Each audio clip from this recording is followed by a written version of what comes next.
สบายดีกลับมาพบกับรายการ U-Hi Studio อีกแล้วเนาะมื้อนี้ข้าพเจ้าสิมาสอนวิธีการทำไฟล์ ISO เพื่อบูตใส่USB แฟลชไดรฟ์แล้วไปลง Windows เนาะซึ่งขั้นตอนนี้ข้าพเจ้าจะมาสอนเกี่ยวกับว่าเฮามีไฟล์ USB บ่แม่นมีไฟล์ Windows ไฟล์บูตที่ว่าอยู่ใน USB แล้วแต่ว่าเฮาอยากก๊อปมาไว้เพื่อสำรองมันไว้เพื่อที่ว่า USB ของเรามีปัญหาขึ้นมาจึงจะได้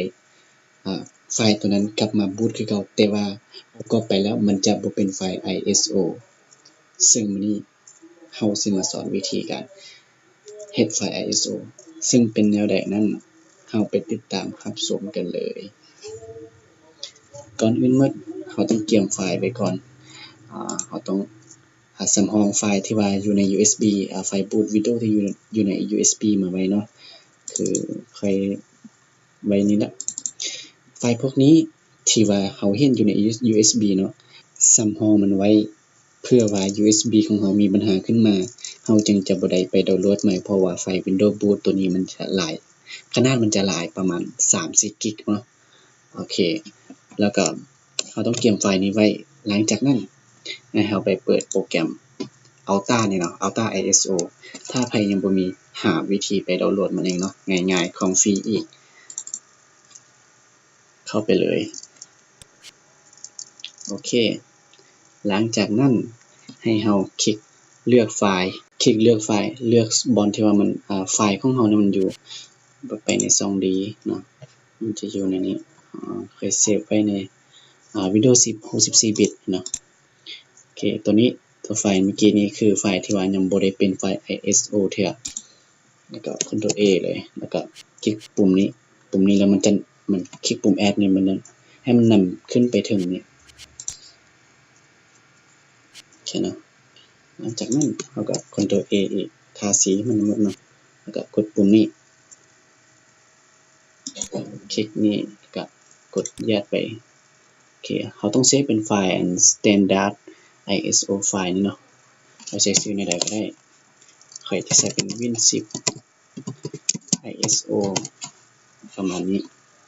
เขาจะซอกใส่เอาได้ซอกบนวางใส่บนนั้นก็ได้วางอยู่นอกนี้มันจึงบ่สับสนปานใดโอเคแล้วก็เซฟหลังจากนั้นทาให้มันโหลดจนเต็มเพราะว่าขนาดมันหลายเติบ3,000 เมกประมาณ3กิกปานนี้แหละโอเคเนาะทาไปเนาะ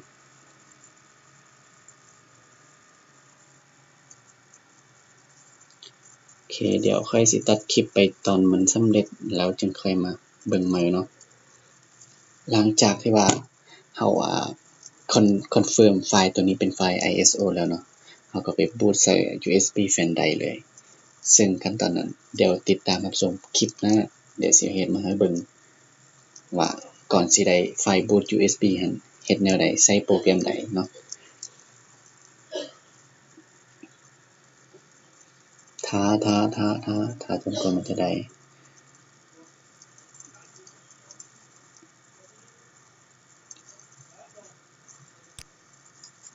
โอเคส่ำนี้ก็เรียบร้อยแล้วจะได้ไฟล์ ISO เพื่อบูตเข้าใน USB แฟลชไดรฟ์แล้วเพราะว่าต้องก่อนจะไปเป็นไฟล์ USB แฟลชไดรฟ์ที่ว่ามันบูตที่ว่าจะไปลง Windows นั้นมันต้องเป็นไฟล์ ISO เฮาจึงสามารถบูตได้แม่นบ่นี่แต่ว่าไฟล์ของเฮาบ่เป็นไฟล์ ISO เฮาจึงใช้โปรแกรมนี้มาแปลงให้มันเป็นไฟล์ ISO โอเคเรียบร้อยเฮาไปซอกเบิ่งว่าสิได้ไฟล์ ISO แท้หรือบ่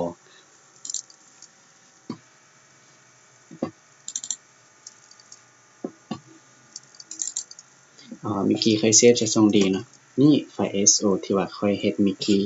cover เมื่อกี้ได้ไฟล์ตัวนี้สังเกตเบิ่งเนาะนี่มันจะเป็นไฟล์ ISO เป็นไฟล์ ISO นี้ ISO โอเคส่ำนี้ก็เรียบร้อยแล้วฉะนั้นฝากกดไลค์กดติดตามกดแชร์เพื่อเป็นกำลังใจให้ค่อยจะได้เฮ็ดคลิปอื่นให้เบิ่งต่อขอบใจ